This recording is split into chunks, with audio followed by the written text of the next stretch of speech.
पुंडलीकवरदा हरिविठ्ठल श्री ज्ञानदेव तुकाराम सद्गुरु समर्थ त्र्यंबकानंद महाराज की जय। माऊली ज्ञानेश्वर महाराज की जय। शांति ब्रह्म एकनाथ महाराज की जय। श्री गुरुदेव दत्त। आनंद लहरी 97 ओव्या झाल्या होत्या। श्रीगुरु कोणाला भेटतील? श्रीगुरूची भेट होऊन त्यांच्या सानिध्यात अभ्यास होणं कोणाला शक्य आहे? तर त्याच्याकरता सांगितलं की पूर्वपुण्याई पाहिजे। ज्याच्याजवळ पूर्वपुण्याई आहे त्याला श्रीगुरूची भेटीची आवड निर्माण होते। तो शोधत राहतो आणि भेटल्यानंतर त्यांची संगती टिकून ठेवतो। ते सांगतील तसं साधन करायला लागतो। आता जे सद्गुरूलाच प्रमाण मानतात याशिवाय दुसरं काही नाही, त्याला काय म्हणायचं तर अनन्यता, अन्यथा दुसरं काही नाही। अनेक देवदेवता असतील पण त्या सगळ्या देवदेवता माझ्या सद्गुरूच्याच ठिकाणी आल्यात असं ज्याच्या ठिकाणी भाव होतो। जसं माऊली म्हणतात ना की सकळही तीर्थे निवृत्तीचे पायी। सगळी तीर्थ जेवढी असतील ती सगळी माझ्या पायी, याचा अर्थ त्यांच्या चरणतीर्थातच ती सगळी तीर्थ आहेत। तसं सद्गुरूच्या ठिकाणी अनन्यता ज्याची आहे तो मोक्षप्राप्तीचा अधिकारी आहे, त्याला मोक्ष प्राप्त होतोच। चालू विषयात हे चाललेला विषय त्यात आता पुढच्या ह्याच्यामध्ये सांगतात की जो सद्गुरूशी शरण जाये तो काळाचाही काळ होय।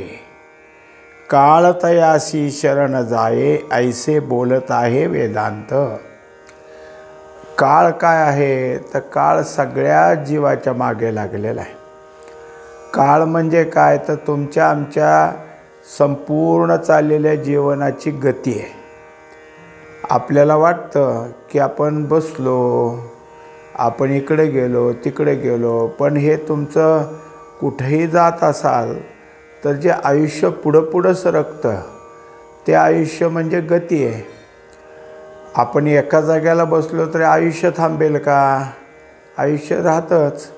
आपल्याला काय आहे, एक वर्ष मोजायची सवय आहे। इतक्या वर्षाचं झालो, तितक्या वर्षाचं झालो, पण काळ म्हणतो मी क्षण मोजत असतो।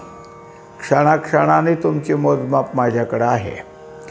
हा काळ प्रत्येक गोष्ट तुमच्या आमच्यासाठी मोजून मापून देत राहतो। काळाजवळ काय असेल तर काळाजवळ तुमचं आमचं प्रारब्ध आहे आणि प्रारब्धाची जी कर्म आहेत ते काळानुसार पुढे येत असतात। जी कर्म भूतकाळात आहेत ती गेली आणि जी कर्म आता उदयोन्मुख झालेली आहेत म्हणजे आता उदयाला यायला लागलीत, ती कर्म आपल्याला भोगण्याकरता संगती कोण लावून देतं तर काळ। आता त्या काळाला दुसरं नाव आलं ईश्वर, म्हणजे ते भोगायला आपल्या पुढे येत असतात। आणि ज्यांचा भोग होऊन संपलं ते क्रियमानात म्हणजे भूतकाळात जाऊन पडतं। जे पुढे येणार आहे त्याला आगामी कर्म किंवा भविष्य कर्म म्हटलं जातं। मग भविष्य कर्माचे संकल्पही काळ करायला लावतो। हे सगळं काळाचं आहे। पण आता सध्या सांगितलं की जे सद्गुरूला शरण जातात तो काळाचाही काळ होय। आता त्याला काय गती नाही का? मग त्याचं आयुष्य नाही का पुढं सरकणार? म्हणले ते सगळं होईल, कारण तो सृष्टिक्रम आहे आणि सृष्टी ही कशी उत्पन्न करायची, कशी टिकवायची आणि कशी त्याचा लय करायचा हे तिन्ही देवाच्या हातात आहे। उत्पन्न करणारे ब्रह्मदेव आहेत, स्थिती असणारे महाविष्णू आहेत आणि लयाकर्ता महादेव आहेत। यांच्या क्रमामध्ये त्यांना काही बदल करता येत नाही। जसं आपण पाहतो की बुद्धिमंद मुलं असतात, त्यांच्या शरीराची वाढ होत नाही, मेंदूची वाढ होत नाही, वय वाढतच जातात ना। अमुक इतक्या वयाचा झाला तरी अंथरुणावरच पडलेला आहे, अमुक इतक्या वयाचा झाला तरी थोडंसं काहीतरी बोलतो, काही समजतच नाही. हे सगळं त्या शरीराला जे काही असेल ते शरीर तेवढंच राहील, त्याचा विचार तेवढाच राहील, पण काळ मात्र त्याला मोजमापात मोजत असतो. हे जसं आहे म्हणजे गती जशी आहेच आहे, तसं मनुष्याच्या ठिकाणी जेव्हा परमार्थ साधन होत असतं त्या साधनाचं जे मोजमाप आहे ते गतीत येत नाही. तुम्ही जर तासभर नामचिंतन करत असाल तर तो तास त्याचे क्षण काळ मोजत नाही. ते तुम्हाला काय केलं की दिले म्हणजे आता त्यामुळं आयुष्याचे क्षण कमी झाले असं नाही, आयुष्याचे क्षण अधिक वाढतील असंही नाही. पण तुम्हाला जे काही दुःख म्हणून पुढं द्यायचं होतं प्रारब्धाकडून ते दुःख मात्र मिळणार नाही. म्हणून दुःखाचा भाग कमी करण्याकरता काळ आपल्यापासून दूर जातो. म्हणून त्याला काय आहे की काळ सद्गुरूला शरण येणारा पुढं काळ काही करत नाही.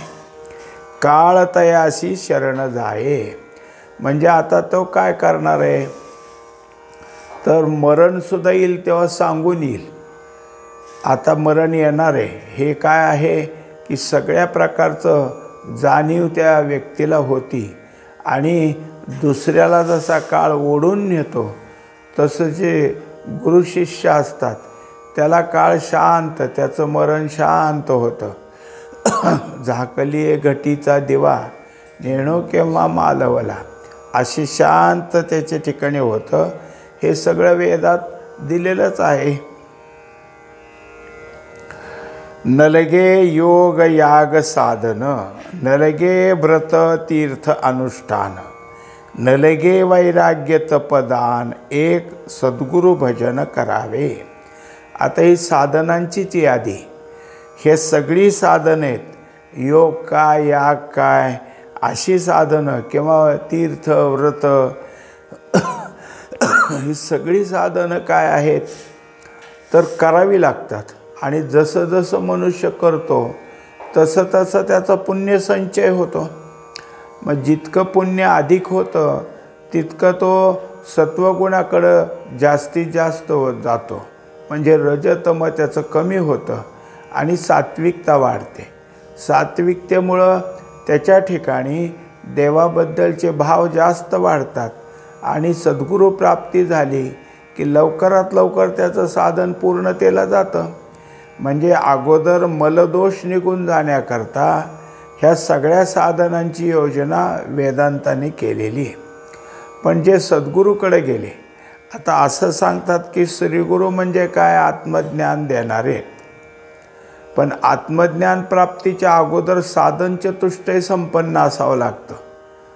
तो जर असेल तरच ज्ञानाचा अधिकारी झाला. मग आता सद्गुरू भेटल्यानंतर आहे तर त्याच्या अगोदर साधन चतुष्टय संपन्न झाला आणि मग सद्गुरू भेटले, मग वैराग्य प्रसन्न झालं, तर ह्याला कुठपर्यंत झालं, ह्याच्या निम्म्या आयुष्यात तर तेच झालं. तर इथं मात्र असं होतं की सद्गुरू भेटल्यापासून साधन चतुष्टयाचं त्याचं साधन चालू होतं. कारण श्रीगुरूच त्याला यातलं सगळं करून घ्यायला लावतात.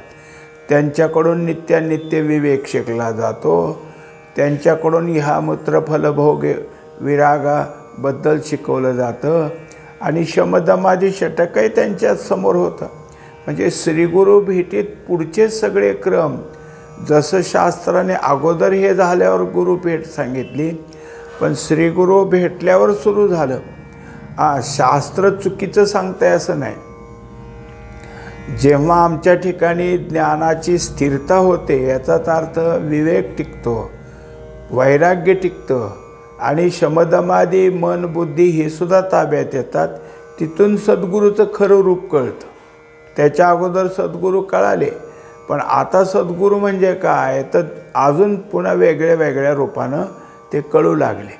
नाहीतरी अभ्यासात असंच असतं, जितका तुमचा अभ्यास प्रगतीला जाईल तितके सद्गुरू तुम्हाला नवे नवे कळतील. एरवी नुसतंच शास्त्र सांगतं, लोक सांगतात म्हणून तुम्ही शरण गेलाय. तुमच्या इच्छेत प्रमाण कमी, पण हळूहळू शरण गेला याचा अर्थ श्रीगुरूच्या चरणावर मस्तक ठेवलं किंवा त्यांचा कृपा आशीर्वाद मिळाला एवढंच शरण जाणं नाही. शरण जाणं म्हणजे जसं जसं अंतःकरण त्यांच्याकडं वाहिलं जाईल तसं तसं शरण होणं आहे. त्यामुळे ही सगळी साधनं काही नाहीत, ते सद्गुरू भेटले की सगळी साधनं सहज आहेत. कारण सद्गुरूच्या भक्तीमध्येच आपलं आपोआप ज्ञान, वैराग्य, धर्म सगळे त्या ठिकाणी येतील. अनेक कर्म केली पाहे, तपे राज्य प्राप्त होये, राज्यांती नरक होये, ऐसे बोलत आहे वेदशास्त्र. आता होतं काय, तर पुण्यकर्म केली तर तुम्हाला उच्च भोगाकडे जाता येतं. उच्च भोग प्राप्त होऊ लागले की मनुष्याची मती बदलते. म्हणजे एकदा काय झालं की वालीच्या बेनं सुग्रीव दडून बसायचा आणि मग रामाच्या मदतीनं वाली वध झाला आणि सुग्रीवाला राज्यावर बसवलं. आता कशासाठी, तर 4 महिने पावसाळा आहे, पाऊस संपला म्हणजे मग लंकेकडं आपण जाऊ, तोपर्यंत तू काय कर, जा राज्यात राहा. आता त्याला पहिल्यापासून राज्य भोगायला मिळालं नव्हतं, अचानक मिळालं. तो काय सगळ्या विषय सुखामध्येच गुंतून गेला आणि 4 महिने पूर्ण झाले तरी येईनच. मग शेवटी बोलावून पाठवलं तरी थांबाकीच म्हणायचा. मग शेवटी काय केलं, लक्ष्मणाला पाठवलं बघ. आणि मग लक्ष्मण म्हणजे काय आहे की तर्कशास्त्रातला पारंगत, म्हणजे कोणत्या पद्धतीनं शिकवावं, काय करावं. जसं एखादा हुशार असतो परराष्ट्रमंत्री, तो कसं कुठं काय कसं बोलायचं असतं, काय आपली नीती आहे त्या पद्धतीने चालतो तसा. आणि मग त्याच्या शब्दाने आपोआप सुग्रीवाच्या लक्षात आलं की आपण आता गेलंच पाहिजे. आला त्यानंतर. म्हणजे हे जसं राज्यप्राप्तीत पुन्हा मनुष्याला भोगाचीच इच्छा होते, हे जर झालं तर त्याला नरकाकडे जावं लागेल ना.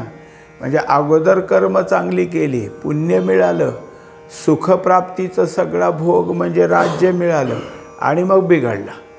मग त्यामुळं त्याला जर काय परत नरकाकडे जायची वेळ आली तर काय, हे वेदशास्त्राने सांगितलेलं आहे. स्वर्गी काय सांगो सुख, पुण्य सरलिया लोटिती देख, मागुती पहावया मृत्यूलोक, स्वर्ग नरक भोगावया. आता स्वर्ग जो काही आहे तो शास्त्राने वर्णन केलेला आहे. त्यामुळं स्वर्गलोकाकडे जाण्यासाठी कोणत्या पदाला, कोणत्या सुखाला, कोणत्या प्रकारचं पुण्य प्राप्त करावं लागतं हे शास्त्राने सांगितलं. आणि त्याच्याकडं जाणं म्हणजे ह्या पुण्याईनं जाणं आहे. आता वास्तविक पाहता शास्त्र सांगतं स्वर्ग आहे, हे आपल्यालाही मान्य आहे, कारण आपला शास्त्रावर विश्वास आहे, ग्रंथावर विश्वास आहे.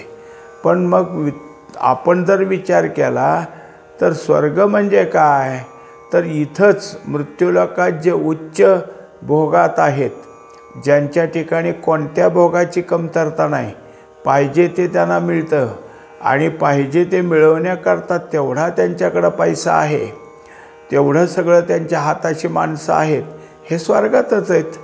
अजून स्वर्ग काय, मृत्यूलोकात ज्यांच्या ठिकाणी इहलोकातल्या सुखातलं उच्च सुख मिळतं आहे ते सगळे स्वर्गातच आहेत.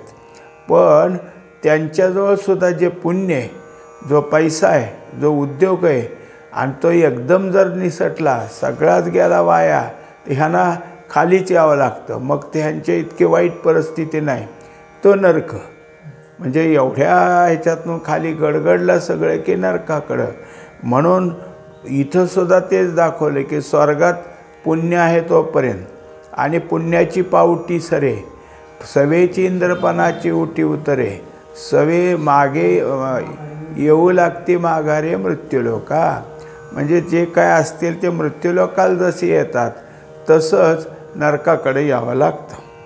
नरक म्हणजे गर्भवास, गर्भी पचावे नवमास, नाना दुःखे होती जीवास, त्यजुनी विशेष दुःख त्याहून विशेष दुःख काय.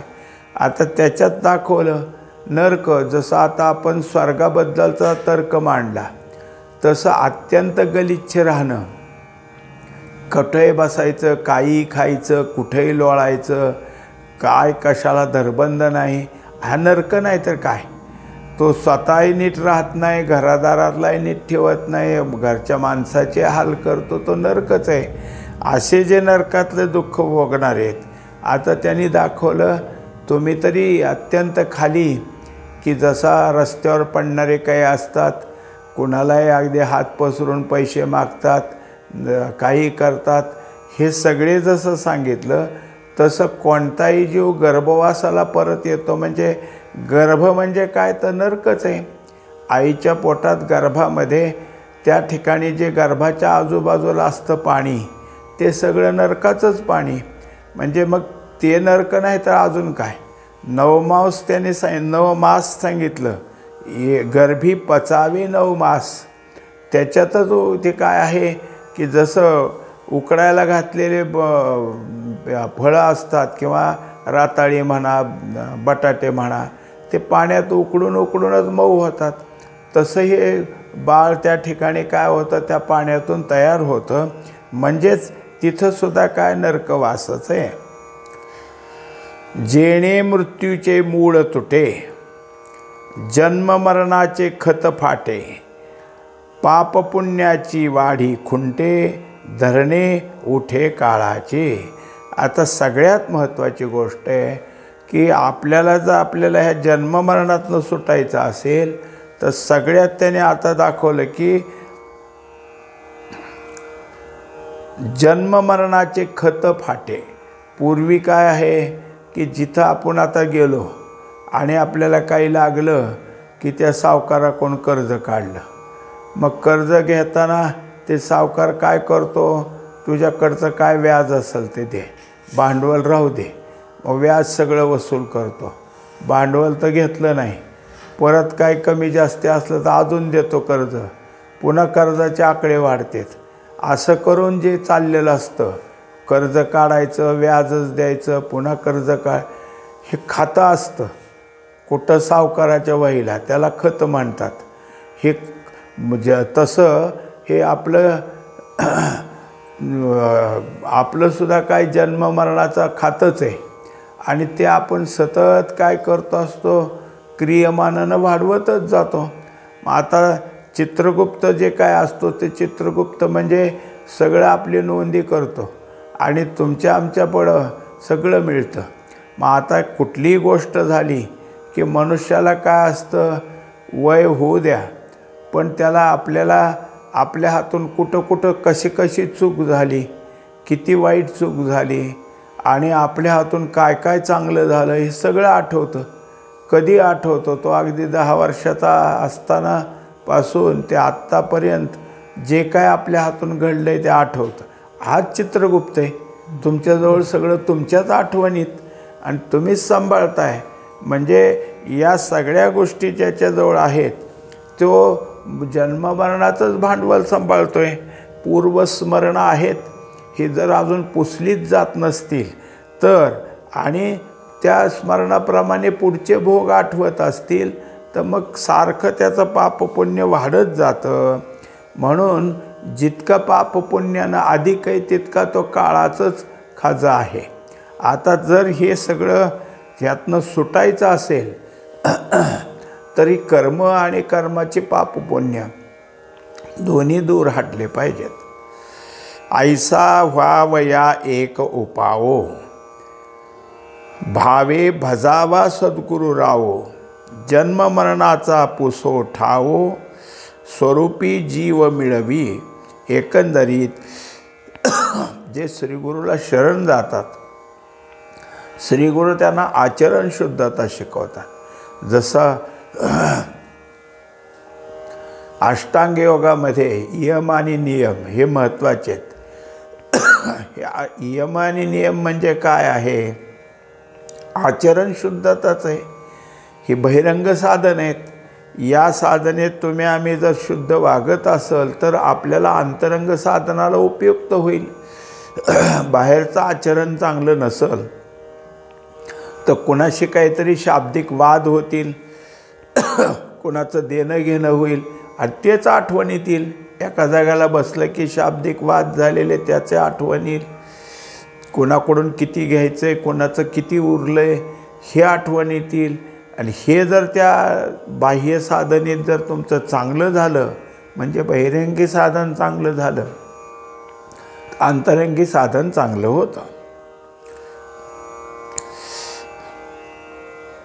हे सगळं सद्गुरू शिकवत असतात. सद्गुरू सानिध्यात जितकं आपल्या ठिकाणी काय होईल, शिक्षण चांगलं होईल आणि आपण मनापासून ते सगळं ठरवू की असंच वागायचं, त्याला ते योग्य तऱ्हेनं वागता येतं. येथोनी नाही जीव नेला आणि स्वरूपी मिळविला, देही असता मुक्त केला, उगव दाविला जीवासी. आता वास्तविक पाहता जीव कुठं निघून जातो असं काही नाही. आपल्याला काय आहे, याचा जीव गेला, याचा जीव गेला म्हणतात, काही नाही. जात असतो तो प्राण. जीवाला कुठं जायचं आहे, देव सर्वव्यापी. जसं डाळिंब असतं आणि ते डाळिंब जर आपण वरची साल काढली तर कसे त्यातले बिया एकमेकाला इतकं घट्ट असतात. कोणत्या बियाला कोणत्या बियाला म्हणता येतं, सरक जरा पलीकडं, कुठं सरकल कोण. मग तसं जीव कुठून कुठं जायचं आहे ही आपण कल्पना केलेली. जीव जन्माला आला आणि जीव मरणार, जातो तो प्राण. कारण कसं आहे, हे सगळ्या वासना प्राणमय होतात म्हणजे वायुरूप होतात आणि प्राणात येऊन मिसळतात. प्राण मनाच्या ठिकाणी येतो, मन वायू स्वरूप होतं आणि तो बाहेर निघतं. मनःषष्ठानी इंद्रियानी हे सगळे एक होतात आणि मग ह्यापासून तेकडं जातात. म्हणजेच कुठं जन्माला जायचं आहे त्या भोगाची तयारी त्याची हितच झालेली असते. त्याच्या वासना इथंच तयार असतात आणि त्याप्रमाणे पुढचा देह होतो. त्या देहात ते पुढं चालू जातं लगेच. म्हणजे याप्रमाणे मरण आहे. मरणात जीव कुठे गेला नाही. जीवन देखे मरण धरी नवी सांडी जीर्ण. तो सतत हे सगळं करत असतो. तेव्हा देह असता मुक्त केला.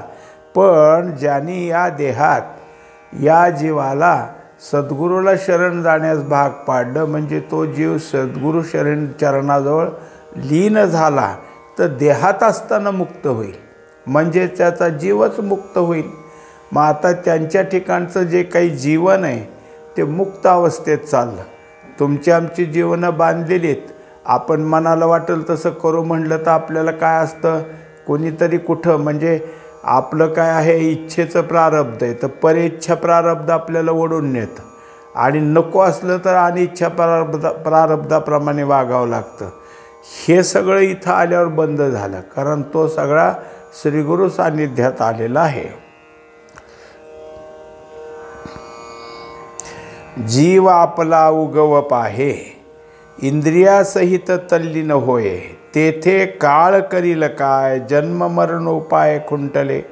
आता जीव आपला उगव पाहे, उगव म्हणजे मी कुठून आलो, पूर्वीचा तो दोरा उगवेल सांगतात. संत संगतीत काय होईल, पूर्वीचा दोरा म्हणजे आपण कसं आता लग्नाची सोयरीक असले म्हणजे तुमचं गोत्र काय म्हणजे आपला कुठून उगव आहे पहिला, मग त्याप्रमाणे चालतं. तसं जीवाचा उगव काय आहे तर जीवाचा उगव ब्रह्मापासूनच आहे, तोच पुढं आला.